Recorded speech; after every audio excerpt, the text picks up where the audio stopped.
तो ये है एक सैमसंग का फ्लैगशिप स्मार्टफोन जो कि अराउंड 80,000 रुपीज का आता है एंड ये है एक मिड रेंज स्मार्टफोन जो कि रियलमी की तरफ से है और ये अराउंड 25,000 रुपीज का आता है। तो आज के वीडियो में हम लोग ये दोनों स्मार्टफोन्स को कंपेयर करेंगे। हालांकि ये मॉडल्स को कंपेयर नहीं कर रहे, हम लोग कंपेयर कर रहे हैं प्रीमियम या फिर flagship smartphone versus mid range smartphone. In fact मेरे पास 15,000 का बजट स्मार्टफोन भी है, ये भी मैं as a personal device use कर रहा हूँ। तो मैं आज आपको डिफरेंस बताऊंगा कि अगर आप एक बजट या मिड रेंज स्मार्टफोन यूज करते आ रहे हो अभी तक एंड अचानक से अगर आपने एक फ्लैगशिप स्मार्टफोन बाय करने का सोचा तो क्या वो वर्थ इट रहेगा आपके लिए। तो ये वीडियो के एंड तक आपको ये क्लियर हो जाएगा कि आपको फ्लैगशिप स्मार्टफोन्स पर अगर आपके पास पैसा है तो शिफ्ट होना चाहिए या फिर बजट या मिड रेंज स्मार्टफोन से ही आपका काम चला सकते हो। तो चलिए ज्यादा समय नहीं गवाते और फटाफट से ये वीडियो को शुरू करते हैं।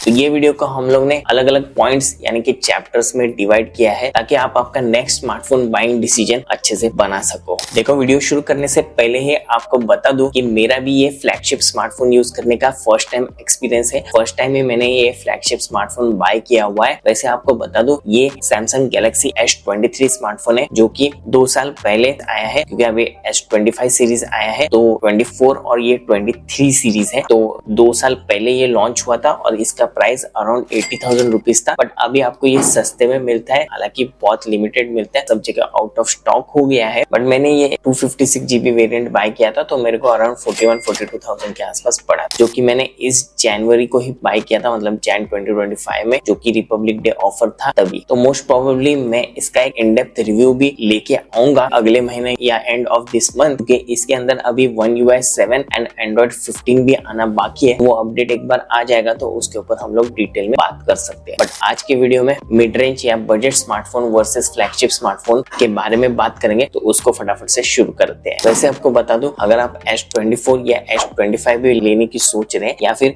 S23 ही सेकेंड हैंड बाय करने की सोच रहे हैं तो आपको सिमिलर सा ही एक्सपीरियंस मिलेगा, जो कि आपको मैं ये वीडियो में बताऊंगा। हालांकि अगर आप एंड्रॉइड स्मार्टफोन नहीं बट एक iOS डिवाइस यानी आईफोन लेने की सोच रहे हैं तो वो भी प्रीमियम कैटेगरी में आता है। उनका बेस मॉडल जो आता है वो अराउंड 80,000 का आता है, मतलब अभी के केस में iPhone 16 जो है वो 80,000 रुपीज का आता है। तो उसका भी एक्सपीरियंस आपको इसके जैसा ही मिलेगा। तो जो भी मैं इसके बारे में बात करूंगा, मतलब फ्लैगशिप स्मार्टफोन्स के बारे में बात करूंगा, तो आप उसको आईफोन्स के लिए भी अज्यूम कर सकते हो। कुछ चीजें जो है वो स्पेसिफिकली अलग हो सकती है दोनों में, जैसे कि अगर आप बेस मॉडल S24, S23 या S25 परचेस करते हो तो उसके अंदर आपको 60 हर्ट्ज नहीं बट 120 हर्ट्ज का रिफ्रेश रेट डिस्प्ले में मिलता है। बट आईफोन के केस में आपको 13, 14, 15 या 16 हो, सब में आपको 60 हर्ट्ज का रिफ्रेश रेट मिलता है। प्लस इसमें ट्रिपल कैमरा सेटअप आता है, बाकी जो आईफोन्स है उसमें डुअल कैमरा सेटअप आता है। तो दोनों का कंपैरिजन अगर वैसे अलग से चाहिए तो आप मेरे को बता देना कमेंट सेक्शन में, और अगर वो कमेंट्स पर ज्यादा लाइक्स आते हैं तो मैं उसका एक डेडिकेटेड वीडियो बना दूंगा। तो सबसे पहला पॉइंट या चैप्टर की बात करें तो डिजाइन एंड मटेरियल यूज्ड के बारे में बात करेंगे। तो कोई भी आप बजट स्मार्टफोन या मिड रेंज स्मार्टफोन को कंपेयर करेंगे फ्लैगशिप स्मार्टफोन में तो आपको मटेरियल में बहुत सारा डिफरेंस दिखाई देगा। हालांकि फिट एंड फिनिश आजकल मोस्ट ऑफ द स्मार्टफोन्स जो बजट या मिड रेंज में आते हैं उनका भी अच्छा ही रहता है, मतलब आपको पता ही नहीं चलेगा, डिफरेंस इतना दिखाई नहीं देगा फ्लैगशिप वर्सेस मिड रेंज या फिर बजट स्मार्टफोन में डिजाइन के मामले में, क्योंकि फ्रेम्स भी चाहे वो प्लास्टिक हो वो एल्यूमिनियम या फिर स्टील की तरह दिखता है। बट स्पेसिफिकली अगर फ्लैगशिप स्मार्टफोन्स की बात करें तो इसके अंदर आपको डेफिनेटली बैक पैनल में ग्लास पैनल मिल जाता है और फ्रेम्स भी है वो भी एल्यूमिनियम या स्टील के बनाए हुए रहते हैं। और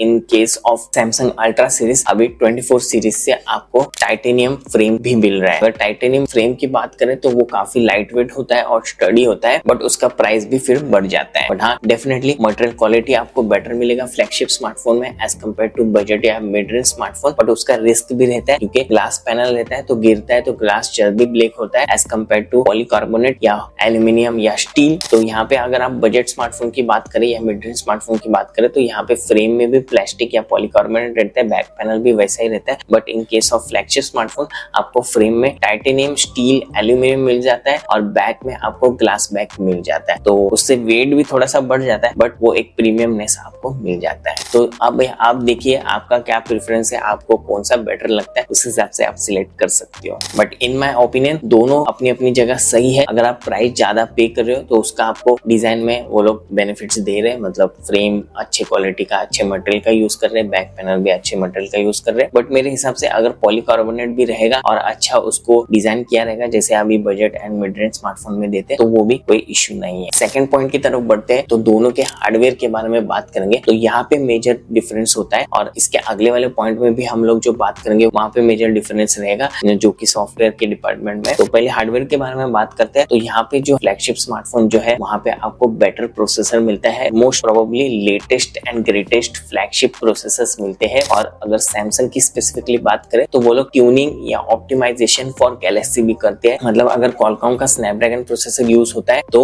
जो भी लेटेस्ट आया होता है वो यूज होता है और उसको डिजाइन फॉर गैलेक्सी होता है, तो मतलब ऑप्टिमाइजेशन किया रहता है, तो और भी बेटर परफॉर्मेंस आपको देगा, हीट कम होगा। वेरएज रैम एंड रोम की बात करें तो उसका टाइप भी budget and mid range smartphone से बेटर होता है फ्लैगशिप स्मार्टफोन में, जो कि अभी आप स्क्रीन पर देख ही सकते हो, जिससे आपके स्मार्टफोन के यूजेस में डिफरेंस आएगा, मतलब स्पीड एंड परफॉर्मेंस में डिफरेंस आएगा। प्लस सेलुलर कॉल क्वालिटी भी बेटर होगी फ्लैगशिप स्मार्टफोन में as compare to mid range या बजट स्मार्टफोन्स, बट वो इतना पता नहीं चलेगा क्योंकि मोस्टली सारे स्मार्टफोन्स जो है मिड रेंज हो, बजट हो या फ्लैगशिप हो, उसमें कॉलिंग जो है वो बेसिक फीचर होता है वो बेटर ही होता है, बट ये स्लाइड डिफरेंस डेफिनेटली आपको पता चलेगा flagship versus mid range and budget smartphone में, क्योंकि बेटर मॉडेम भी यूज किया जाता है, तो वाईफाई एंड सेलुलर कनेक्टिविटी जो है वो बेटर रहेगी फ्लैगशिप स्मार्टफोन में as compare to budget and mid range smartphones, मतलब कनेक्टिविटी भी बेटर होगी, सामने वाले का आवाज आपको अच्छे से सुनाई भी देगा और सामने वाले को भी आपका साउंड अच्छे से सुनाई देगा इसके माइक्रोफोन से। प्लस क्योंकि फ्लैगशिप स्मार्टफोन्स है तो बेटर हीट मैनेजमेंट भी होगा, बेटर मटेरियल का वेपर चेंबर यूज किया जाएगा एंड हीट मैनेजमेंट जो है वो बेटर होगा, स्पेशली अगर आप हैवी टास्क करते हैं आपके स्मार्टफोन्स में, जैसे कि गेमिंग हो गया, वीडियो रिकॉर्डिंग, फोटोग्राफी और वीडियो एडिटिंग वर्क करते हो, तो वो मिड रेंज या बजट स्मार्टफोन से बेटर फ्लैगशिप स्मार्टफोन में चलेगा, क्योंकि बेटर हीट डिसिपेशन होगा, प्रोसेसर ज्यादा हीट नहीं होगा तो स्लो डाउन नहीं होगा और बेटर परफॉर्मेंस देगा। प्लस यूएसबी पोर्ट्स जो यूज होते हैं आजकल तो सारे एंड्रॉइड स्मार्टफोन में, mid range and budget smartphone से लेके फ्लैगशिप स्मार्टफोन में टाइप सी पोर्ट ही आता है, और टाइप सी पोर्ट में भी अलग अलग जनरेशंस है, तो अगर 2.0 रहेगा तो वो budget and mid range smartphones का डेटा ट्रांसफर स्पीड जो है वो कम होगा as compare to flagship smartphone, जिसके अंदर 3.0 से ही आपको स्पीड्स मिलते हैं, मतलब यहाँ पे 256 GB वर्जन में तो सैमसंग S23 में 4.0 का स्पीड मिलता है। तो मेरा कहने का मतलब ये है कि यूएसबी पोर्ट्स जो यूज होते हैं वो भी बेटर रहते हैं फ्लैगशिप स्मार्टफोन में as compare to budget and mid range smartphone, जो कि इनडायरेक्टली आपको हेल्प करेंगे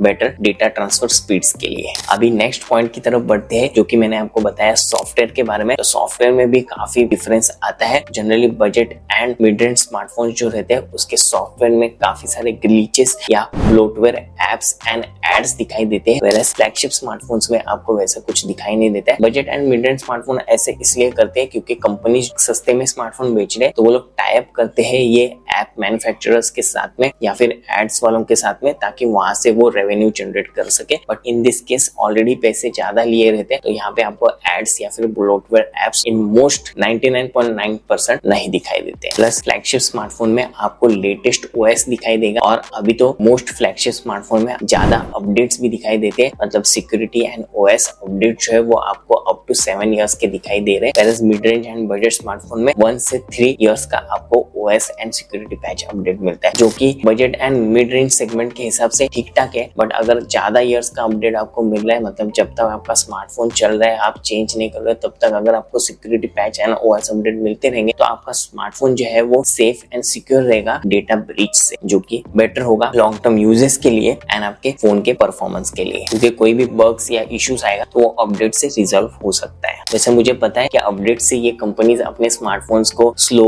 या कुछ चेंजेस कर देते हैं ताकि हम लोग नए स्मार्टफोन्स में अपग्रेड कर सके, बट वो काफी छोटा इश्यू रहता है। ज्यादा करके आपको अपडेट्स के बाद में अच्छा ही चीजें दिखाई देते हैं, मतलब इम्प्रूव्ड यूजर इंटरफेस दिखाई देता है एंड नए नए फीचर्स भी ऐड हो जाते हैं, जिससे आपका यूजर्स एक्सपीरियंस या डे टू डे यूजेस में इंप्रूवमेंट दिखाई देता है। एंड जैसे आपको मैंने प्रीवियस पॉइंट हार्डवेयर डिपार्टमेंट में बताया, better RAM type and storage type use किया रहता है, तो आपको फोन को यूज करने के लिए काफी मजा आएगा as compare to budget and mid range smartphones. Plus multitasking भी बेटर रैम मैनेजमेंट की वजह से बेटर होगा फ्लैगशिप स्मार्टफोन में as compare to budget and mid range smartphone. Plus background apps holding capacity भी बेटर रहेगी फ्लैगशिप स्मार्टफोन में as compare to mid range और बजट स्मार्टफोन्स। एंड अगर आप गेमिंग हो तो as compare to budget and mid range smartphone आपको flagship smartphone में एनी टाइम बेटर मिलेगा, क्योंकि obviously latest and greatest processor use किया रहता है और गेम को स्पेसिफिकली ऑप्टिमाइज भी किया जाता है डेवलपर के साथ कोलैबोरेशन करके। तो जिस भी स्मार्टफोन चाहे वो मिड रेंज स्मार्टफोन हो, वो अगर कोलैबोरेशन करता है डेवलपर के साथ में गेम को ऑप्टिमाइज करने के लिए, तो वहां पे भी आपको एट पार परफॉर्मेंस मिल सकता है गेमिंग में। तो अगर आप स्पेसिफिकली गेमिंग के लिए स्मार्टफोन लेना चाहते हो तो आपको पता है अभी कौन से स्मार्टफोन की तरफ जाना चाहिए। अभी फोर्थ पॉइंट की तरफ बढ़ते हैं, जो कि है special support. Special support like Samsung के केस में आपको सैमसंग का वॉलेट मिलता है। एंड्रॉइड में वैसे गूगल वॉलेट भी आया है,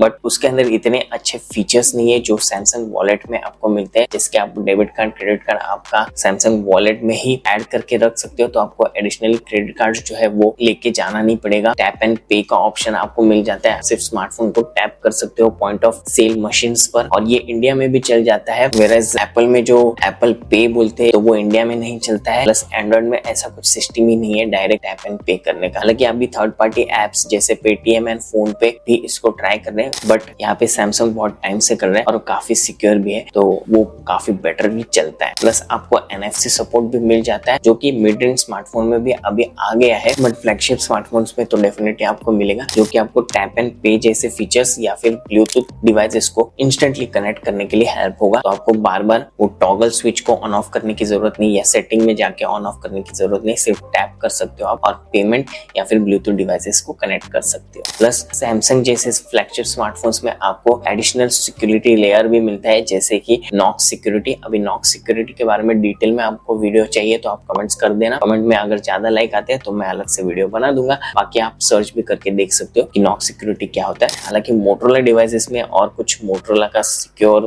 कुछ आता है, बट बाकी रियलमी में मैंने अभी तक नहीं देखा है। तो बाकी budget and mid range smartphone में एक्स्ट्रा लेयर ऑफ सिक्योरिटी नहीं रहता है, तो थोड़ा सा रिस्क होता है डेटा ब्रीच वगैरह का, फ्रॉड वगैरह का, जो कि सैमसंग या फिर फ्लैगशिप स्मार्टफोन के केस में वो नहीं होता है। अभी आते हैं नेक्स्ट पॉइंट के ऊपर, जो कि है बेटर रीसेल वैल्यू। तो आपको पता ही होगा कि आईफोन्स का रीसेल वैल्यू कितना सही है, और उस केस में सैमसंग भी है। मतलब mid range and budget Android smartphone की बात करें तो उस केस में आपको सैमसंग या फिर और भी एंड्रॉइड फ्लैगशिप स्मार्टफोन्स जो है जैसे वन प्लस या फिर गूगल पिक्सल डिवाइसेस, उनमें आपको बेटर रीसेल वैल्यू मिलेगा, क्योंकि वहां पे आपको अपडेट्स भी अभी ज्यादा साल का मिल रहा है। प्लस हार्डवेयर एंड सॉफ्टवेयर जो है वो ओवर द इयर्स यूज करने पर स्लो, लैगी या कुछ इश्यूज नहीं आता है जैसे मिड रेंज या बजट स्मार्टफोन्स में आते हैं। तो ऑब्वियसली आपको बेटर रीसेल वैल्यू भी मिलेगा। नेक्स्ट पॉइंट की बात करेंगे, जो कि मोस्ट इंपॉर्टेंट पॉइंट है, आपको डिवाइड करेगा फ्लैगशिप वर्सेस मिड रेंज या बजट स्मार्टफोन में, जो कि है उसका कैमरा। कैमरा में दोनों चीज के बारे में बात करेंगे, फोटोग्राफी एंड वीडियोग्राफी के बारे में। फोटोज का सैंपल आप चेकआउट कर दो, साइड बाय साइड मैंने लगाया हुआ है। Realme X7 Max जो कि 25-30,000 के आसपास स्मार्टफोन आता है, और एक फ्लैगशिप स्मार्टफोन जो 80,000 रुपीज का आता है, और मतलब S23। इसके साइड बाय साइड फोटोज आप देख लो, यहाँ पे आपको पता चल जाएगा कैसे आपको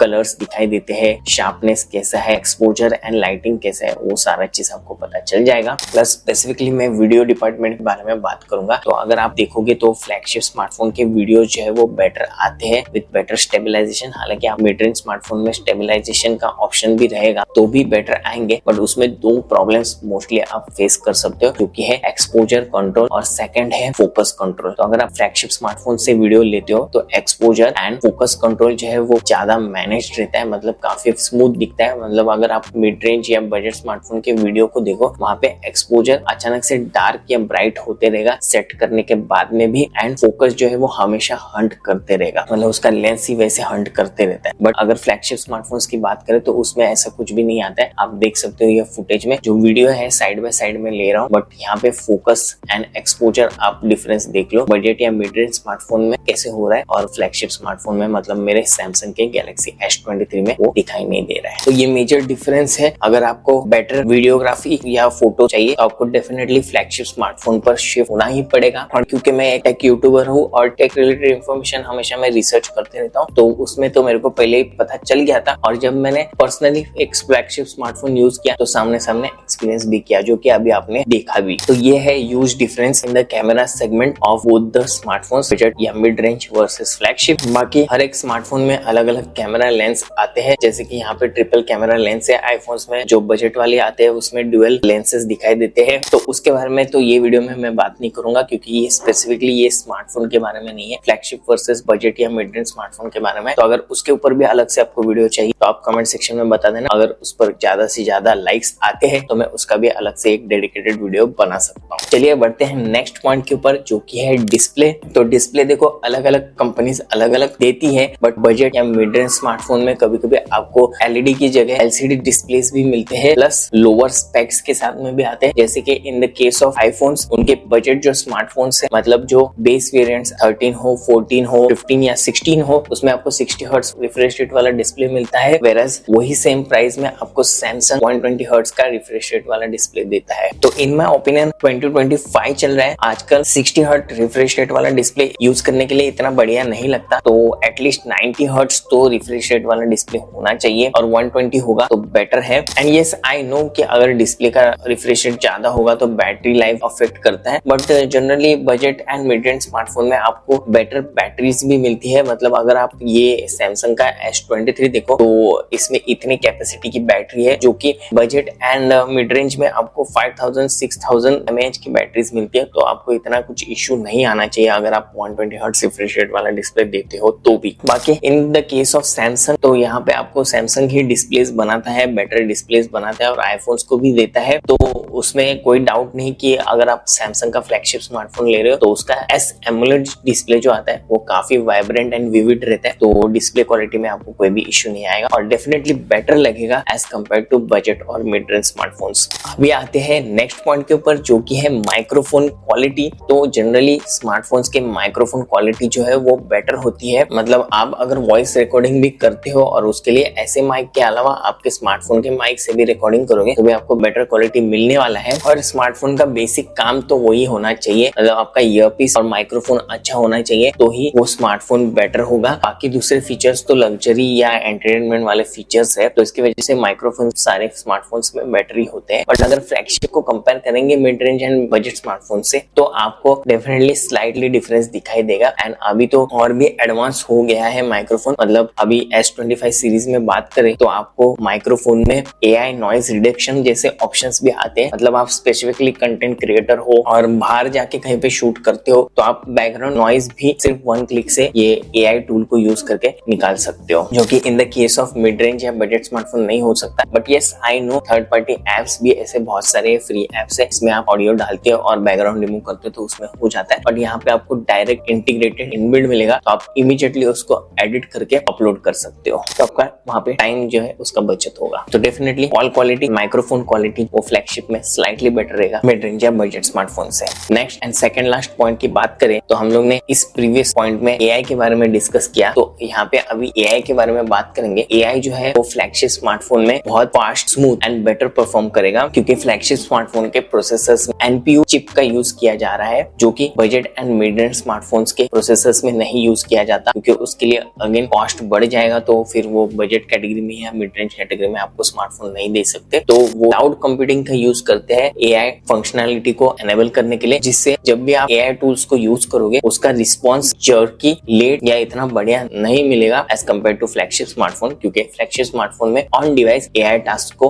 परफॉर्म किया जाएगा। एंड अगर बजट या मिड रेंज स्मार्टफोन में ऑन डिवाइस वो टास्क करने की कोशिश करेंगे तो शायद उसका प्रोसेसर हीट हो सकता है, तो परफॉर्मेंस वगैरह लो होगा, जो रिजल्ट है वो लेट एंड इनएक्यूरेट भी आ सकते हैं। वेरस अगर आपने टेक इंडस्ट्री को थोड़ा सा फॉलो किया है तो आपको पता ही होगा कि कैसे एप्पल इंटेलिजेंस को सैमसंग के गैलेक्सी AI ने टोटली पीछे कर दिया है। हालांकि ये गूगल के Gemini AI and Samsung Galaxy AI के कॉम्बिनेशन के साथ में इसका आर्टिफिशियल इंटेलिजेंस जो है मतलब सैमसंग का काफी बढ़िया चल रहा है। तो अगर आप कोई भी एंड्रॉइड फ्लैगशिप स्मार्टफोन की बात करें, जैसे OnePlus हो या फिर गूगल पिक्सल हो, ये सारे प्रोडक्ट्स AI के डिपार्टमेंट में काफी बेटर परफॉर्म करेंगे एज कम्पेयर टू बजट या mid range smartphone and as well as iPhones. तो ये था हमारा second last point. But last and concluding point की बात करें तो यहाँ पे हम कंक्लूजन की तरफ जाते हैं। आज के टाइम में अगर आप एक बजट या मिड रेंज स्मार्टफोन लेने की सोच रहे हो तो 25,000 to 35,000 रुपीज के स्मार्टफोन आपको बढ़िया मिलेंगे। बट कुछ स्मार्टफोन मॉडल्स में कुछ स्पेक्स या फीचर जो है मिसिंग हो सकते हैं, तो उसको ध्यान में रख के स्मार्टफोन को बाय करना, मतलब आपका मेजर प्रायोरिटी या प्रेफरेंस क्या है उस हिसाब से बाय करना। जैसे कैमरा वगैरह आपका प्रायोरिटी है, कौन से मिड रेंज स्मार्टफोन कैमरा को टारगेट कर रहे हैं उसको चेकआउट करना। जैसे वीवो का X200 बेटर कैमरा के साथ में आता है, या फिर गेमिंग को टारगेट कर रहे हैं तो आईकू का नियो 10R है, या आईकू का दूसरा और एक 50,000 वाला स्मार्टफोन है, मैं यहाँ पे स्क्रीन पे लगा दूंगा, वो गेमिंग के लिए है, परफॉर्मेंस के लिए है। तो ऐसे आप देख के जो है वो चूज करना। या फिर अगर ऑलराउंडर चाहिए तो सैमसंग के कोई भी फ्लैगशिप स्मार्टफोन्स आप कंसिडर कर सकते हैं। S23 सीरीज, 24 सीरीज या 25 सीरीज, FE सीरीज भी कर सकते हो मिड रेंज कैटेगरी में। बट फ्लैगशिप कैटेगरी में अगर आप जा रहे हो तो आप S सीरीज जो है वही कंसिडर करना। A एंड M सीरीज को सैमसंग के मत कंसिडर करना। सो डिसाइड अकॉर्डिंगली, मतलब आपका प्रायोरिटी क्या है उस पर सारा चीज डिपेंड करता है। लाइक क्या आपको गेमिंग के लिए चाहिए, परफॉर्मेंस के लिए चाहिए, कैमरा के लिए चाहिए, मतलब वीडियो एंड फोटोग्राफी के लिए चाहिए, मतलब क्या आप एक कंटेंट क्रिएटर हो, व्लॉगिंग वगैरह के लिए चाहिए, या फिर ऐसे टॉकिंग हेड वीडियोस शूट करने के लिए चाहिए, या फिर आपका एम सिर्फ परफॉर्मेंस पर है, तो वैसे टाइप के स्मार्टफोन्स को आपको बाय करना चाहिए। तो यही था गाइज आज के वीडियो में। आपको कोई भी क्वेश्चंस हो, क्वेरी हो तो आप कमेंट सेक्शन में पूछ लेना।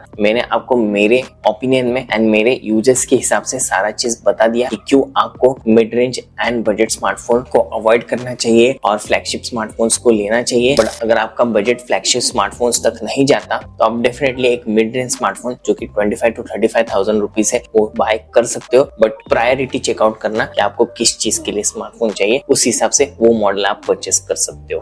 बाकी कुछ मेरे फेवरेट स्मार्टफोन्स के लिंक मैं डिस्क्रिप्शन में दे दूंगा और वो सारे एफिलिएट लिंक्स रहेंगे। कोशिश करना वो लिंक्स से क्लिक करके कोई भी स्मार्टफोन को बाय करना, ताकि छोटा सा कमीशन मेरे को मिल सके और उस कमीशन से ये चैनल को फाइनेंशियली ग्रो करने के लिए हेल्प कर सके। बाकी if you have any question related to Samsung Galaxy S23 smartphone तो आप कमेंट्स में पूछ लेना। अगर मेरे को लगा कि बहुत इंटरेस्टिंग क्वेश्चन है एंड डेडिकेटेड वीडियो बनाना चाहिए उसके ऊपर तो 100% मैं बना दूंगा, अदरवाइज वहीं पे कमेंट पे मैं आंसर दे दूंगा। आज के वीडियो में इतना ही। वीडियो पसंद आया तो लाइक करना बिल्कुल भी मत भूलना एंड अपने सारे टेकी दोस्तों के साथ में शेयर भी कर देना। प्लस नए हो चैनल पर तो आपको पता है क्या करना है, डू फॉलो और subscribe. I will see you in the next one. तब तक के लिए साइनिंग ऑफ।